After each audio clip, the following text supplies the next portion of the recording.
Hey everybody, welcome back to Champion Sons and our College World Series here on the channel as we are following the Longhorns through this opening season of the series. A lot of series there. And we have got a game for y'all today. We are taking on the USC Trojans and we are on the road here. We've just managed to climb ourselves back up to 500 for the season, looking to kind of take a step up. You know, USC's having a down year, so we should be able to try to pull something off. Now, Roger Jansen will be on the mound starting for the Trojans with a 3-4 record, a 3.59 ERA, giving up 50 hits, 25 walks, and 48 strikeouts so far on the season. So let's go ahead and jump into this one here at the top of the first inning. Chris Gomez to the plate for the Longhorns as that first pitch comes in. And that is going to be a strike on the inside zone there. Looked like a pretty close call, but they went on ahead and gave it to Jansen anyways. So now the 0-1 delivery to Gomez. Jansen delivers it, and they hold off. Ooh, looked like he wanted to go for it. That was a nice pitch to swing at, those little high fastballs. But he does hold off, and the count is now even up at 1-1. And the delivery, Gomez hits that one liner down the left field line. It gets past third base and into the outfield. He's rounding first, and he's going to be going over for second, but a great throw in from the outfield prevents the double. Gomez stays on first. Had to get back there. Pretty quick decision making, but a good throw in from the left fielder.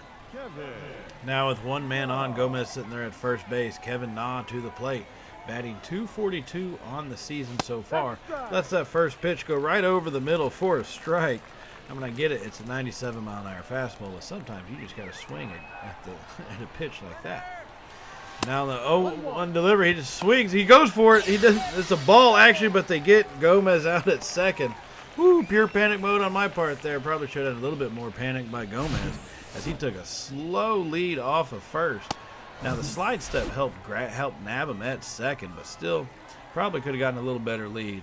And Kevin Na facing a 1-1 count with nobody on, hits a line drive into right center field. That does get down, and that's gathered in by their center fielder, and he throws that one over to second. So back-to-back singles now. Just hopefully we don't have back-to-back throwouts at first or at second on steals. So Na is on first, one out here in the top of the first as Doug Clemens comes to the plate batting third in our lineup. He is batting a .342 average on the season. He is one of the more consistent hitters that the Longhorns have had so far. Lets that first pitch come in for a strike, low in the zone but still counted. 0-1 is the count. And he's going to hit another little liner, this time to left center field, and that one will drop. These little bloops are just falling in there, but Na's hauling over to third, and he slides in safely.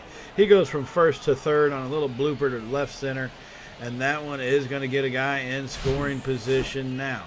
Clemens with the clutch hit there, but not very powerful hit. And these things are just falling in just in front of these outfielders.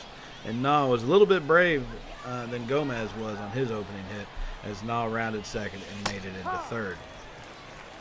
Now Ruben Spoon batting .261. He is our cleanup hitter for the day.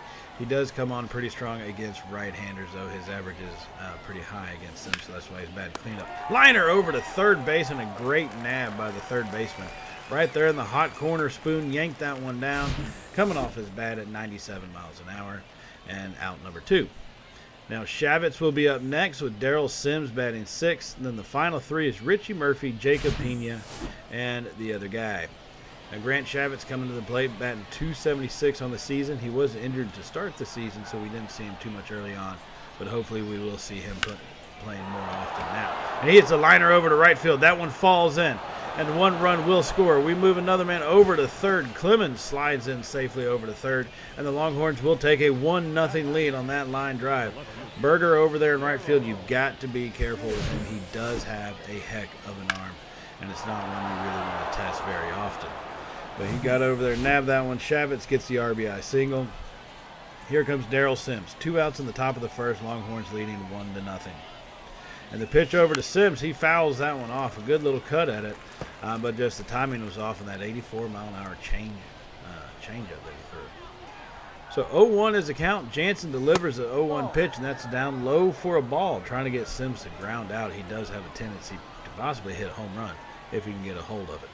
So 1-1 is the count now to Sims as Jansen delivers. He's going to hit a little grounder over to short. They throw that on to second, and that'll end the top half of the first inning. But Shavitz and the Longhorns, they do strike here in the top half of the first to put a run on the board. Longhorns got 1 run on 4 hits and 0 errors by the Trojans in that half inning. So a good start. Now we just need to follow it up with our pitching.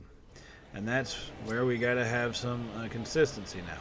Now, David White, he's got 8 starts, a 2.3 record, 6.25 ERA, 40 innings, giving up 47 hits and only 25 strikeouts, but with 20 walks. That's not all that great. That's why you can see why we are at 500, 22-22 on the season so far.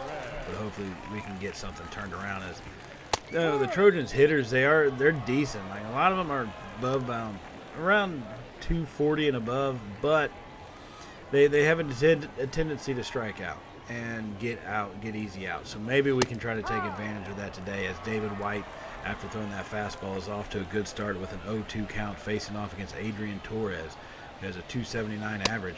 And he's going to get him on 3 straight pitches. Torres goes down looking backwards. K for White on that 92-mile-an-hour fastball up in the zone. Looked like it could have been just high enough, but on that replay right there, kind of shows that was the perfect pitch. Just had him all tied up.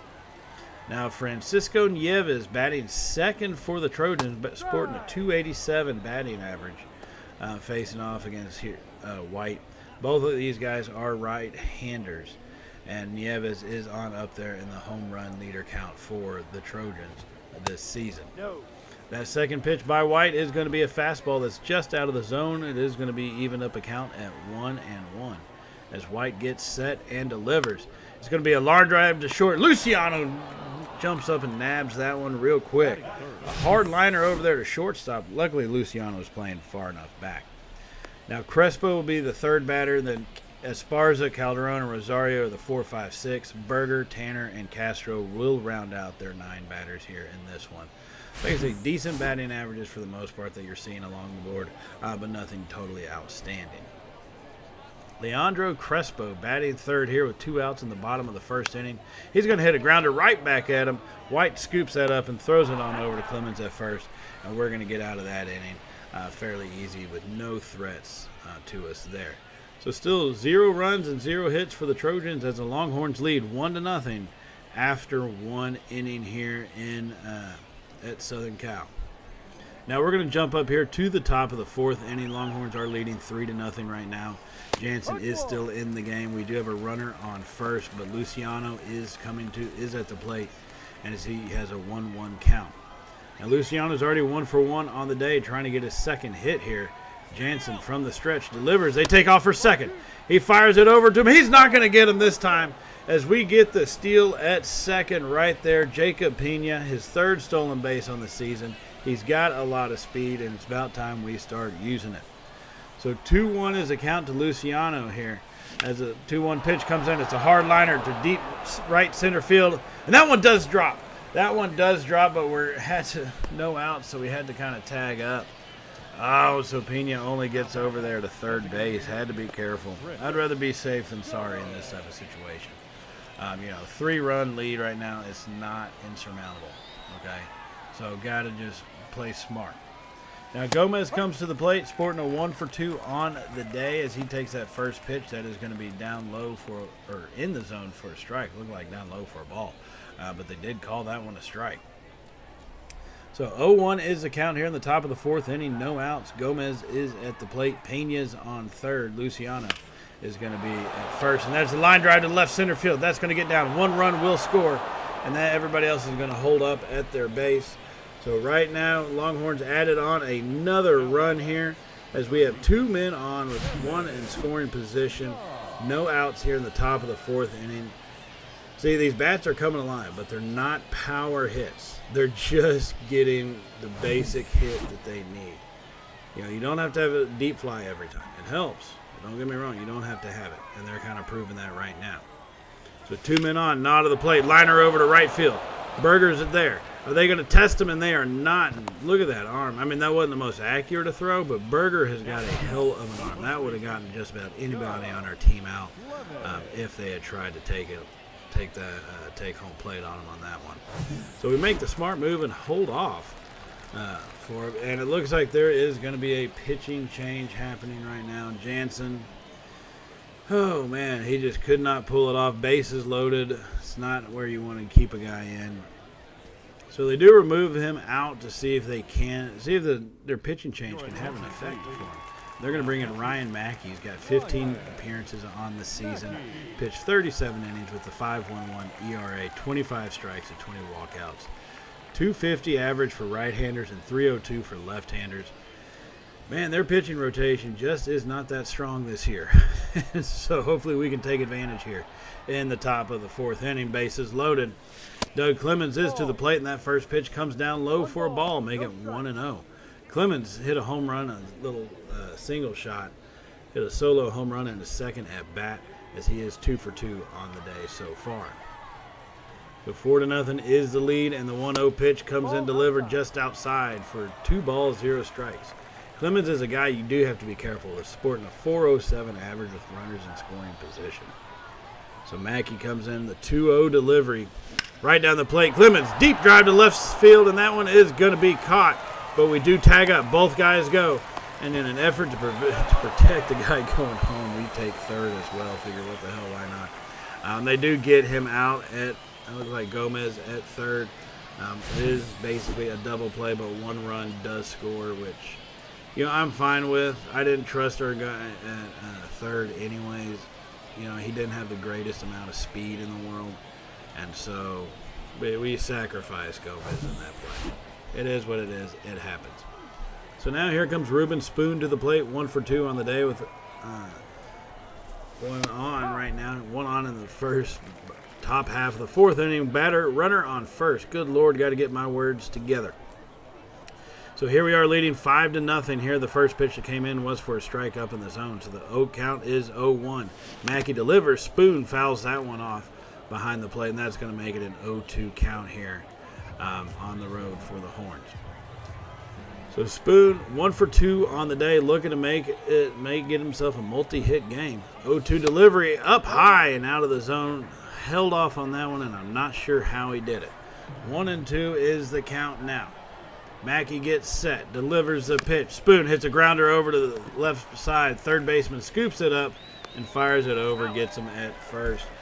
Spoon, not known for being very swift of foot, kind of one of our slower runners, gets thrown out, but damage done either way. Horns now lead 5-0. We have 5 runs on 12 hits, and they have been hitless for the most part. Now we're going to advance up here to the bottom of the 7th inning. We now lead 7-1. They are no longer hitless because you can see the 1 run happens. David White is still in the game, though. Runner is on first base, 2 outs in the bottom of the 7th inning, trying to get out of it. And they hit a deep drive over to left field. Daniel Rosario cuts into the lead even more with a 2-run shot to left. And that's going to make it 7-3 now. He hit a big old 371-foot shot. Left field moonshot. That thing went high and curved. Almost went foul, but did maintain being inside the line. And Nate cuts into the lead now. The Longhorns are going to be going to the bullpen. It looks like they're going to bring in Adrian Arturo here. He's come in for relief for us plenty of times and is actually a pretty solid reliever. But make it with the game being 7-3. You know, USC is getting a little bit of momentum. David White did well for us all game up to this point. So give the kid the credit that he deserves. And let's just try to go out there and finish this one for him and get him the W. Now, Arturo has been in 18 games this season. He has a 1-2 record with pitched for 20 innings, a 1.33 ERA, 18 strikeouts to 8 walks. So 2 outs here in the bottom of the 7th. Arturo, the powerful lefty, comes in, fires a 97-mile-an-hour fastball into the zone from this one. So 0-1 is the count. He swings and fouls that one down the left field side, making it 0-2 the count now. Let's see, and Arturo is a 4-pitch lefty, so that makes him kind of hard to read, but so hopefully we can work that off, and it's going to be a line drive to left field. Sims runs up underneath it, almost overruns it, but he makes the catch. Longhorns escape the inning with minimal damage. I say minimal damage, a big-time blast that'll happen. Longhorns lead 7-3, 7 runs on 18 hits with 1 error. The Trojans got 3 runs on 4 hits with 2 errors in this one. And so this is starting to look like it's going to tighten up just a little bit as we get through the remainder of this game. And here we are at the top of the 9th inning. 1 out here. Darrell Sims is to the plate. The Longhorns still lead 7-3. So Javier Francisco is going to be in relief once again for the Trojans. Corey Sohn is over there in the bullpen warming up. But Francisco just getting out onto the field. Don't expect to see Sohn anytime soon. And that's going to be a hard line grounder over to the third baseman side. It gets right past him. Sims, big-time shot to get this one going. As we have 1 out in the top of the 9th, he gets himself a single right over there with that exit velocity of 101 miles per hour coming off that bat. That's got to be pretty almost impossible to stop over there at third base.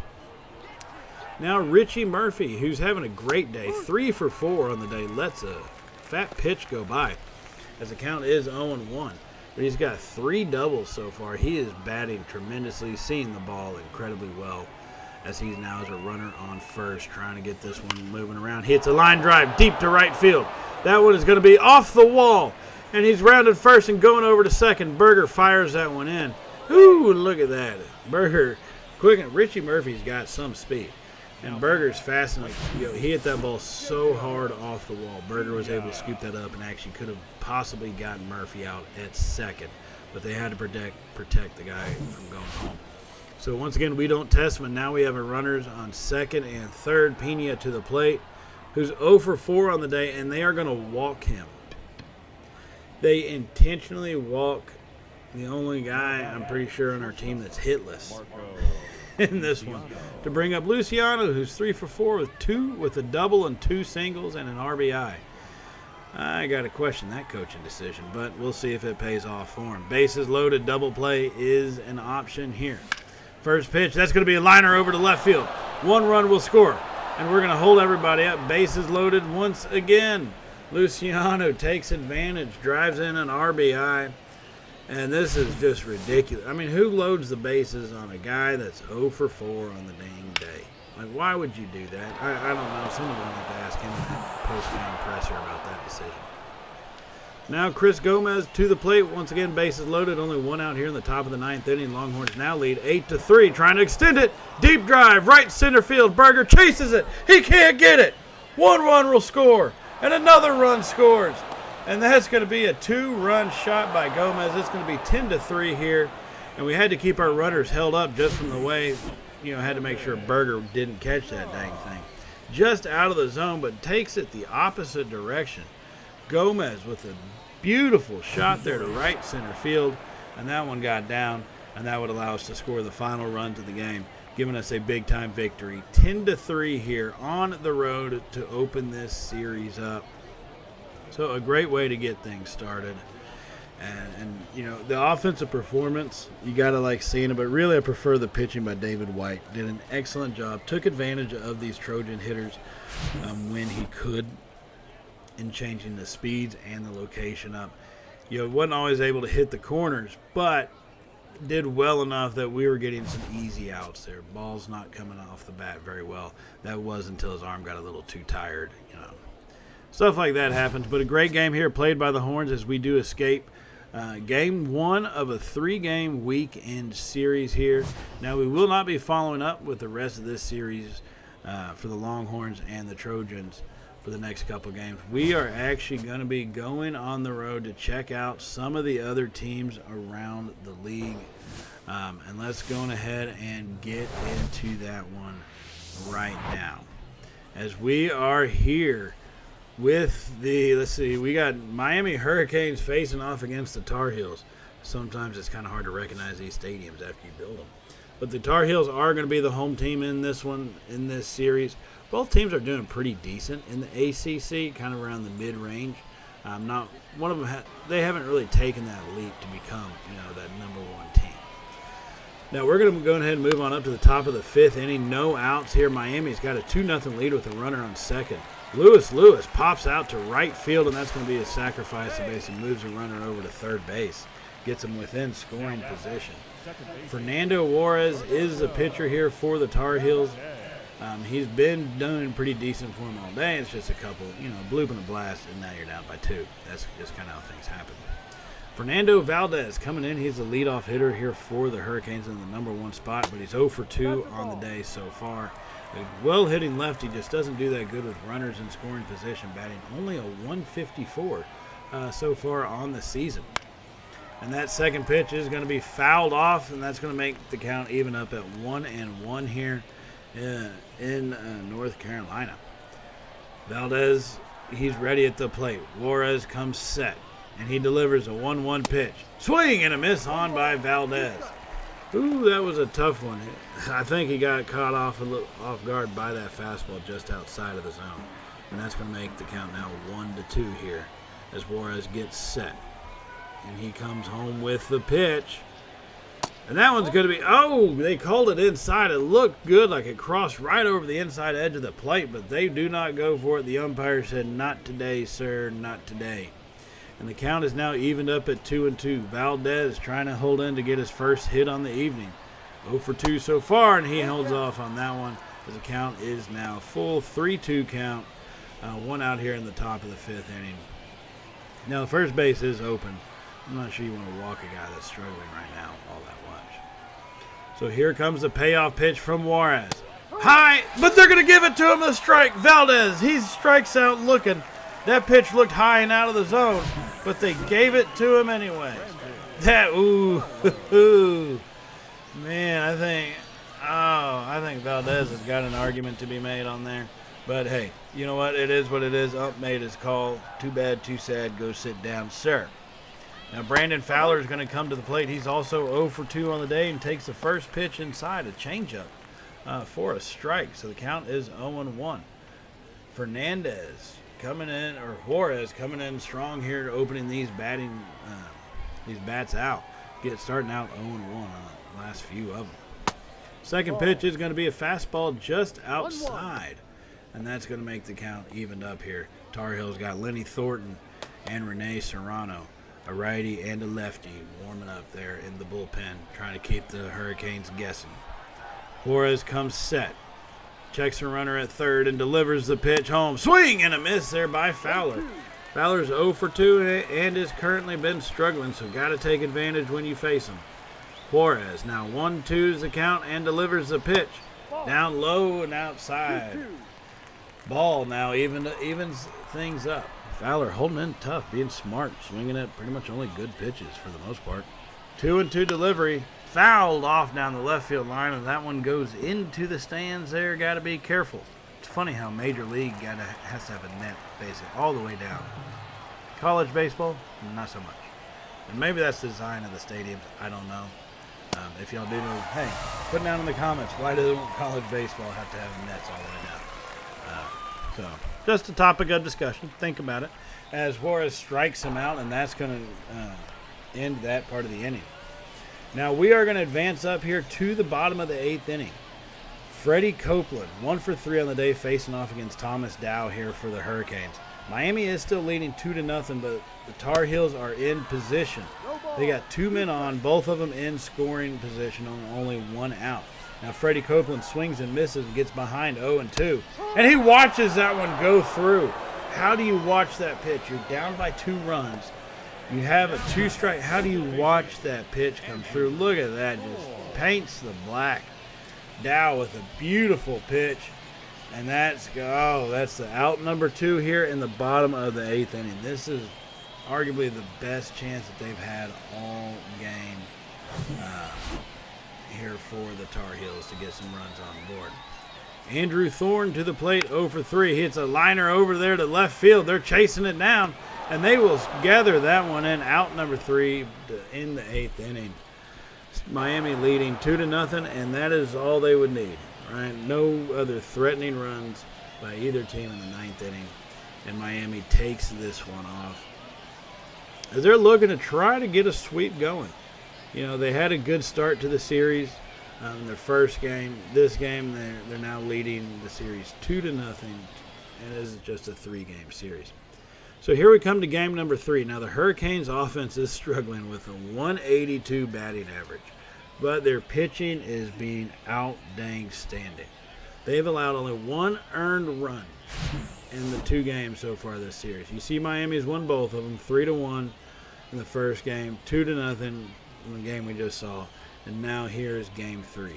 So as bad as the Hurricanes offense is, and I don't know if it's just the pitching, but the Tar Heels offense is equally as bad. And for 2 middle-of-the-road teams, it's kind of shocking to see them be this way. Now we're going to advance on up to the bottom of the 5th inning in this one. Andrew Thorne to the plate once again here, as we saw finish off the last game. He's 0 for 2 on the day, facing a 1-2 count here, 1 out in the bottom of the 5th inning. As Pollock delivers that pitch, and it's going to be low and outside as the count is even up at 2-2. This game is tied, so a real offensive juggernaut compared to the last couple that they've played. That's the ball. And Pollock, he misses that one low and outside once again. As Thorne 0 for 2 has got a full count. Now 1 runner is on second, so you technically have the base open. You just don't want to leave it for the batter that's coming up. Payoff pitch. It's going to be a line drive to right field. And that one gets snagged. They chased it down. Oh, wow. I didn't think he was going to be able to get to that one. I thought it was going to drop. However, it did not. And the runner's not even able to advance over because they had such a good run at it. And here comes Jeffrey Simone, who's got 4 home runs and 20 RBIs on the season. But he's 0 for 2 for the day. And he's pretty much got an 0 for the series. I mean, almost all the Tar Heels, it seems like, do. So he's got an opportunity, though, to give the Tar Heels the lead. Just needs to take advantage. Pollock, who's already at 73 pitches here in the bottom of the 5th inning. The 0-1 count. He hits a line drive over there to right field, and they get under that one. And Pollock and the Hurricanes escape. The game is still tied 1-1. Hurricanes got 1 run on 3 hits. Tar Heels got 1 run on 7 hits. You're just not able to. They're just not able to get the hit that they need when they need it. They can get some hits, just not when they need it. But Hurricanes are proven otherwise. Liner to right center field. The runner from second, he's going to come around to score. And they got another one standing at third now. Here in the top of the 8th inning, Richie Brannon. Line drive off Fernando Duarte into right center field. That's going to add on an extra insurance run there, as the Tar Heels are now trailing by 2. The Hurricanes lead this one 3-1, trying to complete the full weekend sweep here. As Lewis for the Hurricanes comes to the plate, he is 1 for 3 on the day. The one hit being in this one game for the whole series. He's 1 for 10 coming into this at bat. Oh my God, that's bad. All right. 1 for 10 coming and trying to get his second hit. I guess 2 for 11 is that much better than 1 for 11. Take it for what it is. Ooh, 7,020 in attendance for the Tar Heels game today, as the Tar Heels are not coming through for their fans, as they still have the runner at third and first. Lewis, 500. I just like saying Lewis. I'm going to call him L squared. Batting just over 500 with runners in scoring position on the season, so you have to be careful with him. Duarte probably knows that, and that's why he hasn't really gone over the plate too much. Hal Shabazian. Where do they come up with these names? Hal Shabazian. All right. Hopefully he doesn't have to come to the plate right now. As it's a 3-0 count, though, to Lewis, who's going to just watch that one go in. He was taking it all the way. 3-1 is now the count here. Tar Heels trying to avoid a sweep. They try to pick off over at first. I'm not sure what that was all about. With no chance of getting them.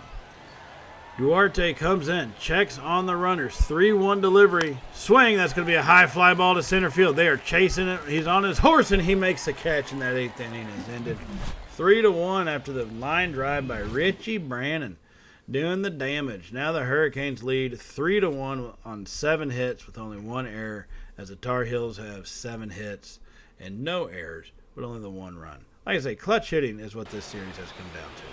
That really is what it amounts to. Now we are going to come up here into the 9th inning. Michael Francisco comes on. He's got 9 saves and 11 opportunities, pitched 17 innings, a 3.18 ERA with 18 strikeouts to 5 walks. So trying to close this one out here, 1 out in the bottom of the 9th. Michael Francisco facing off against Ken Chan, who's 1 for 3 on the day. He fires in that fastball. That's going to be in there for a strike. 1 for 3 with a single in the 2nd inning. He's only got 1 home run and 2 RBIs, so this Chan is not a power threat. So the 0-1 delivery from Francisco comes in, and how just outside. That was close. That was real close as things are now 1-1. Francisco delivers that. That one comes in for a strike. 1-2 is the count. Tim Chan cannot be watching. He's got to protect this plate and his homestead. As the Tar Heels are only trailing by 1 now.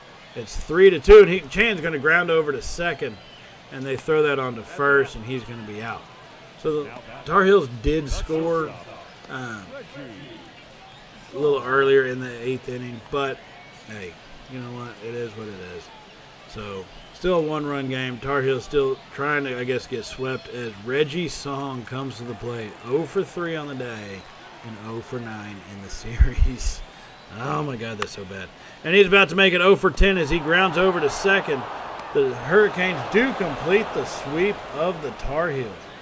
Now, I know in the last episode I said we were going to check out Big Ten teams. There just wasn't a whole lot of Big Ten matchups where they were playing each other. I don't even really look for rivalry games all that much. It's just you want to see in-conference games, right? Like that's the better way to do it. 2 ACC opponents this time, 2 SEC opponents before. I promise we're going to look at Pac-12 or Big Ten in the next series. So just or in the next episode after this, so keep your eye on that. Now, I do want to remind y'all to hit the subscribe button if you have not hit it already. And if you did like today's video and you're excited about what we got coming up here in this series, give us a thumbs up. If you're enjoying the college super regionals that are on right now, Wake Forest demolishing Alabama. Well, everybody in the tournament. Longhorns holding tight with a great comeback in Game 1 against Stanford. Blew it in Game 2, but we got Game 3 tonight here. Playing at Stanford, so it may be a little bit tougher. But give us a thumbs up if you're enjoying all that, and hit that little bell icon so you're notified of all the Champ and Sons content, as we're going to have more of this series. We got hockey. We got just about everything college football. We will get back to college basketball and our racing as well. So just be prepared for everything we got coming. We're going to get it all a little bit hammered out and more smooth in production and all that moving forward. So thank y'all for joining us. I will see y'all in the next episode, everybody. So as always, stay safe and well. Y'all know how it goes by now, right? Later, y'all.